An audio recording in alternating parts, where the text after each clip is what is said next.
ఇక్కడ కైలాష్ గారు ఎట్లా ఒక స్వేచ్ఛ వచ్చినట్టుగా అందరూ ఇప్పుడు మొన్న ఎవరో కాల్ చేసినప్పుడు వాట్సాప్ కాల్ అంటే అలవాటు అయిపోయి మనకి ఎక్కడున్న నెట్ సిగ్నల్ వాట్సాప్ కాల్ వస్తే వాట్సాప్ కాల్ చేస్తే ఇంకా వాట్సాప్ కాల్ అవసరం లేదు నార్మల్ కాల్ చేయొచ్చు అని మాట్లాడుతుంటే అంటే నాయకులు లేదంటే మనుషులు ముఖ్యంగా జర్నలిస్టులు మాట్లాడినా కూడా అది మరి కావాలని అంటున్నారా లేదంటే టీఆర్ఎస్ పార్టీ మీద బురద జల్లడానికి అంటున్నారా నిజంగానే ఫోన్లు కూడా ఫ్రీగా మాట్లాడలేనంత నిర్బంధ పరిస్థితులు ఆనాడు అయినాయా ఏం జరిగింది అసలు ఎందుకు ఇలాంటి పరిస్థితులు మాట్లాడుతున్నారు ఇలాంటి వ్యాఖ్యలు వస్తున్నాయి బయటికి వాస్తవం మేడం. ఎందుకంటే గతంలో ఈటల రాజేందర్ గారు చెప్పినారు ఒక మంత్రికి ప్రగతి భవన్లో అవకాశం లేదు మేడం. ఒక విద్యుత్ శాఖ మంత్రి విద్యుత్ మీద సమీక్ష జరుగుతుంటే విద్యుత్ శాఖ మంత్రి సూర్యాపేటలో ఉన్నారు, వాళ్ళు నిర్ణయాలు అక్కడ తీసుకుంటున్నారు. ఒక హోం మంత్రి శాంతి భద్రత మీద సమస్యల మీద చర్చ జరుగుతుంటే పాపం మహమ్మద్ అలీని లోపలికి రానిలేదు. ఇటువంటి నికృష్టమైనటువంటి అప్రజాస్వామికమైనటువంటి విధానాలు అమలు పరిచి ఇవాళ గగ్గోలు పెడుతున్నారు. మొగుడిని కొట్టి మొగిసాలకు ఎక్కినట్టుగా ఇవాళ మేము స్వేచ్ఛమైనటువంటి వాతావరణంలో ప్రతిపక్ష ఎమ్మెల్యేలు కూడా తమ నియోజకవర్గం యొక్క అభివృద్ధి గురించి ముఖ్యమంత్రి రేవంత్ రెడ్డి గారు అపాయింట్మెంట్ ఇస్తా ఉన్నారు, కలుస్తా ఉన్నారు. ప్రజా సంఘాలు కలుస్తున్నాయి, ఉద్యోగ సంఘాలు కలుస్తా ఉన్నాయి, న్యాయవాదులు కలుస్తా ఉన్నారు. తెలంగాణ కోసం కొట్లాడిన వాళ్ళు లేదా కాంగ్రెస్ పార్టీని వ్యతిరేకించినటువంటి సంఘాలు కూడా మా ముఖ్యమంత్రి గారిని కలుస్తా ఉన్నారు. మా కాంగ్రెస్ పార్టీని తూలనాడిన వాళ్ళు కూడా కాంగ్రెస్ పార్టీ వ్యతిరేకంగా రాజకీయంగా పనిచేసిన వాళ్ళని కూడా అపాయింట్మెంట్ ఇచ్చి ముఖ్యమంత్రి గారు ఒక ప్రజాస్వామ్య స్ఫూర్తిని నింపడానికి ప్రయత్నం జరుగుతుంది. ఎందుకంటే ఎన్నికలు వేరు, ఇప్పుడు ఉన్నటువంటి ప్రభుత్వం కేసీఆర్ గారు చేసింది కూడా అదే అంటారుగా.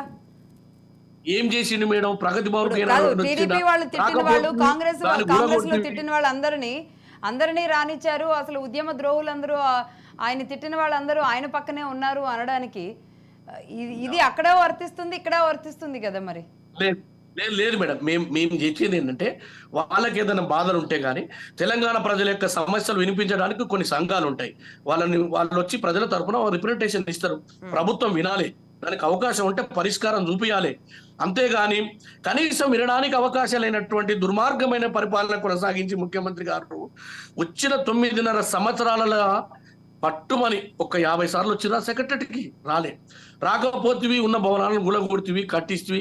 ఇప్పుడు మేము కొత్తగా వచ్చివి, అప్పుడు అవకాశం మేము సర్దుకోవడానికి అవకాశం ఇవ్వాలి కదా. 50 రోజులు అయింది, ఎక్కడెక్కడ లోపాలు ఉన్నాయి, ఎక్కడ ఆర్థిక పరిస్థితులు ఎలా ఉన్నాయి, మరి అటువంటి అధికారులు ఎక్కడ ఉన్నారు, ఎవరెంత మంచిగా పనిచేస్తున్నారు ఏందనేటువంటి ఆలోచన లేకుండా ఇప్పుడు ఇక కొత్తగా కవితమ్మ 9.5 సంవత్సరాల అసెంబ్లీలో మీ డాడీ గారు అంటే గౌరవ కేసీఆర్ గారు ముఖ్యమంత్రి ఉన్నప్పుడు పూల విగ్రహం కనపడలేదంటే ఇప్పుడు కొత్త దుకాణం పెట్టింది ఆమె.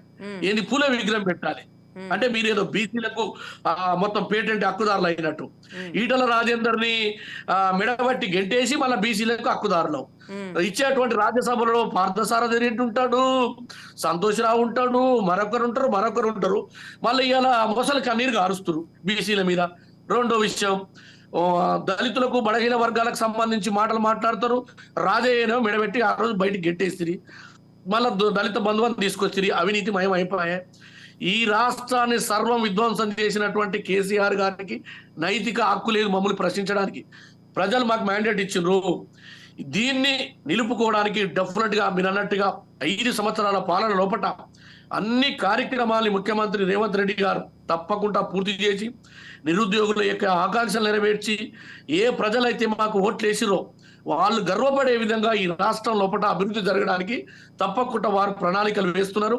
నేను ఒక్కటే మాట మాట్లాడుతున్నా, కేటీఆర్ గారు మీరు రాజకీయంగా విమర్శ చేయండి, కానీ ప్రజలు జుగుత్సాకరంగా మీ మీద ఉమ్మేసే విధంగా ప్రజలు అసహించుకునే విధంగా ఇటువంటి మాటలు రెచ్చగొట్టే మాటలు బట్టలు తీసుకొడతా అంటున్నాడు. మేడం ఇవాళ ప్రభుత్వంలో ఉన్న ముఖ్యమంత్రి గారు వారు చేయాల్సినటువంటి పని ఏదైతుందో ఆ పని చేయడానికి మీకు అవకాశం ఇవ్వాలి. కానీ 3 ఎకరాలు ఇవ్వకపోతే నిరుద్యోగుల సమస్యలు ఇవన్నీ ఓకే అండి. కానీ ఇక్కడ సరే మాటలు ఆరోపణల వరకు మాటల దాడి వరకు ఒక ముఖ్యమంత్రి హోదాలో ఉన్న వ్యక్తిని అది కూడా ఇనిషియల్గా ఆయన అంటే ఏ పదవులు అంటే వారసత్వంగానో అలా వచ్చిన వ్యక్తి కాదు.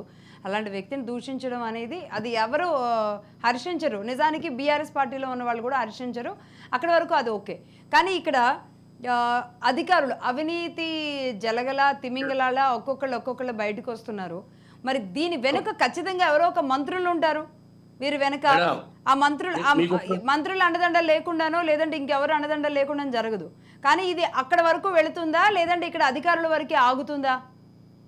లేదు మేడం, మంత్రులే కాదు, అధికారులు, ఐఏఎస్ ఆఫీసర్లు, కొంతమంది గ్రూప్ 1 ఆఫీసర్లు, గ్రూప్ 2 ఆఫీసర్లు, కొంతమంది రిటైర్డ్ అధికారులు మొత్తం కలిసి ఒక ముఠాగా ఏర్పడి తెలంగాణలో ఉన్నటువంటి అసైన్డ్ భూములు, ఎస్సీ ఎస్టీలకు కేటాయించిన భూములని ధరణి పేరుతో లాక్కున్నారు.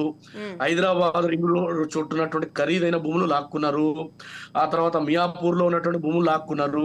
ఆదిబట్ల, ఆ తర్వాత నిజాంపేట, హైదరాబాద్ చుట్టుముట్టున్నటువంటి తెల్లాపూరే కానీ, కోకాపేట కానీ, ఫైనాన్షియల్ డిస్టిక్లే కానీ, ఎక్కడ చూసినా కేసీఆర్ యొక్క బంధువులు, వారి యొక్క ముఠాలో సభ్యులు, వారికి సహకరించినటువంటి మంది మాగదులు, బంధువులు మాత్రమే ఇవాళ హైదరాబాద్ ని కబ్జా పెట్టి దాదాపు 3 నుంచి 4 లక్షల కోట్లు దోచుకున్నారు. ఒక్కొక్కరు బయట కాదండి, ఇప్పుడు ఈ దోచుకునే క్రమంలో ఎవరైనా వ్యాపారులు కలవకపోయినా లేదంటే మా భూములు ఇవ్వము అన్నా ఏదన్నా మాట్లాడితే ఏంటి వాళ్ళ పరిస్థితి? ఏం జరుగుంటుంది అంటారు?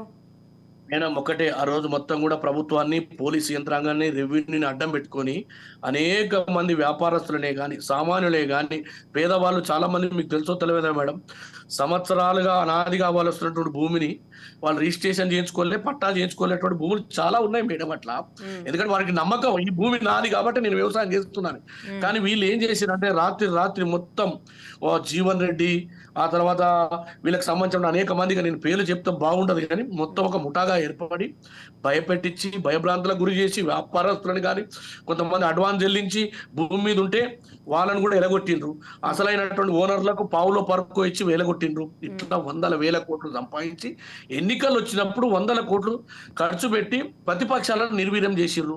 కాబట్టే ఇవాళ వారికి ఆ పాపం కానీ, ఆ శాపం కానీ వారికి చుట్టుకుంటది. రెండోది, అధికారులు ఎవరి చుట్టం కాదు, అందరి చట్టం సమాన దృష్టిలో చూస్తుంది. ఇలా బాలకృష్ణ ఉన్నా, సోమేష్ కుమార్ ఉన్నా, కేటీఆర్ ఉన్నా, వినోద్ రావు ఉన్నా, సంతోష్ రావు ఉన్నా, లేకపోతే హరీష్ రావు గారు ఉన్నా, ఏ రావు ఉన్నా తప్పకుండా ఈ తిమింగళాలను బయటికి తోడతాము.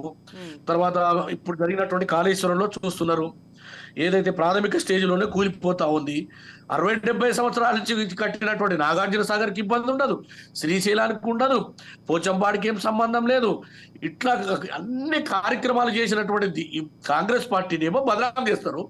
కానీ మీ డబ్బుల కొరకు, మీ లావాదేవీల కొరకు కట్టినటువంటి ప్రాజెక్టు మీద అవినీతి జరిగింది అనేటువంటి అధికారులు తేలిస్తే మాత్రం ఇవాళ గగ్గోలు పెడుతున్నారు. అంటే ఏంటిది?